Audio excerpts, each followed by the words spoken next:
DDC इंतखाबात के अब तीसरे मरहले के लिए तैयारियां तेज कर दी गई हैं। दूसरा मरहला भी पुरअमन तरीके से इख्तिताम पजीर हुआ। एक दो छोटे मोटे वाक़यात छोड़कर कई मकामात पर वोट डालने के लिए रिवायती गहमा गहमी भी नजर आई और 49% के करीब वोटिंग दूसरे मरहले में हुई। 50% के पार नहीं गई, लेकिन इसकी वजूहात क्या है आगे चलकर आपको बताएंगे। मगर 48.6% जो वोटिंग फाइनल वोटिंग रही इलेक्शन कमीशन के आदादोशुमार के मुताबिक। और कई मकामात ऐसे थे जहां वोटरों की लंबी कतारें दूसरे फेज में भी नजर आई और कई मकामात जनूबी कश्मीर से उन इलाकों के अंदर जहां पर काफ़ी ज़्यादा उम्मीद भी की जा रही थी कि सख्त सिक्योरिटी के बीच शायद पिछले बार जैसे इंतखाबात हुए थे उसी तरीके से वोटर टर्नआउट काफ़ी कम रहेगा। और साउथ कश्मीर के मुतअद्दिद इलाकों में कल भी देखने को मिला।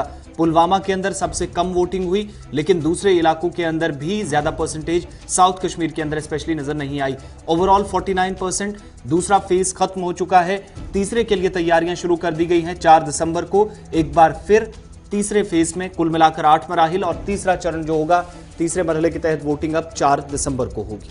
वोटिंग 4 दिसंबर को होगी। लगभग 50%, 49% जो है वो वोट हुआ है। और इस तीसरे मरहले में एक खास बात ये भी होगी कि दूर दराज इलाकों में वोटर टर्नआउट क्या रहेगा वो बड़ी बात होगी, क्योंकि लाइन ऑफ कंट्रोल के कई इलाके नॉर्थ और साथ ही पीर पंजाल के अंदर जहां पर आप देखेंगे कि सरहद के करीब जो रिहाइश पजीर है उन्हें वोट डालने का जो है हक, वो उनका हक जो है उसका इस्तेमाल करने के लिए 3 यानी 4 दिसंबर को तीसरे फेज में उन्हें मौका मिलेगा। तो ये बड़ा इंपॉर्टेंट फेज होगा।